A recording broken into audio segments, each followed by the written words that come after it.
రైతు సోదరులకు నమస్కారం. ప్రస్తుతం మనం మామిడి తోటల్లో సందర్శించడం జరిగింది.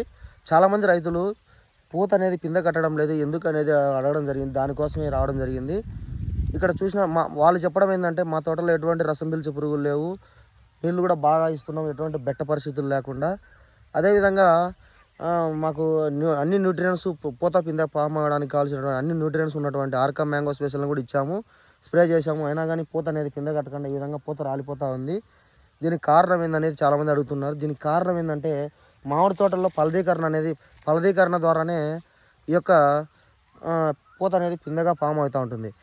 అది ఏ విధంగా అంటే, పరపరాగ సంపర్కం ద్వారా ఫలదీకరణ జరిగి ఈ విధంగా పూత అనేది పిందెగా ఫామ్ అవుతూ ఉంటుంది.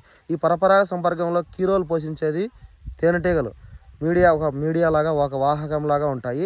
ఏ విధంగా చూసినట్లయితే ఇక్కడ ఈ విధంగా ఇది యొక్క ఇన్ఫ్లోరసెన్స్ ఉందని చూసినట్లయితే, ఇన్ఫ్లోరసెన్స్ యొక్క ఇక్కడ మగ పుష్పాలు ఉన్నటువంటి ఈ యొక్క మగ పుష్పాల దగ్గర ఉన్నటువంటి పుప్పొడి రేణువులు తీసుకొని ఆడపుష్పం ఉన్నటువంటి అండాశయం దగ్గర వదిలి ఈ విధంగా క్వాలిటీ అయినటువంటి పిందెను ఫామ్ చేయడంలో తేనెటీగలు కీ రోల్ పోషిస్తూ ఉంటాయి.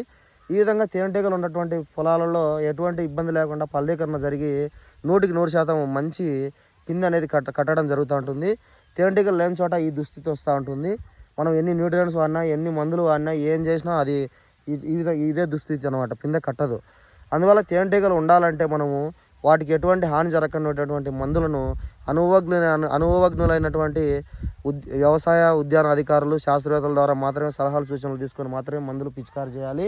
అదేవిధంగా మనకు డిసెంబర్ నుంచి ఫిబ్రవరి వరకు పూత దశ ఉంటుంది కాబట్టి ఆ దశలో మనము ప్రతి 2.5 ఎకరాకు ఒక 3 నుంచి 4 ఈ యొక్క తేనెపెట్టలను కానీ మనం అమర్చినట్లయితే ఈ యొక్క తేనెటీగలు మన పొలంలో బాగా కలయి తిరుగుతూ ఈ యొక్క ఫలదీకరణలో పిందె కట్టడంలో కీ రోల్ పోషించి మనకు మంచి నాణ్యమైనటువంటి పిందె కట్టడంలో కీ రోల్ పోషిస్తాయి. కాబట్టి ఈ విధంగా ప్రతి ఒక్కరు చేయాలని కోరుతూ ధన్యవాదాలు తెలియజేస్తున్నాను.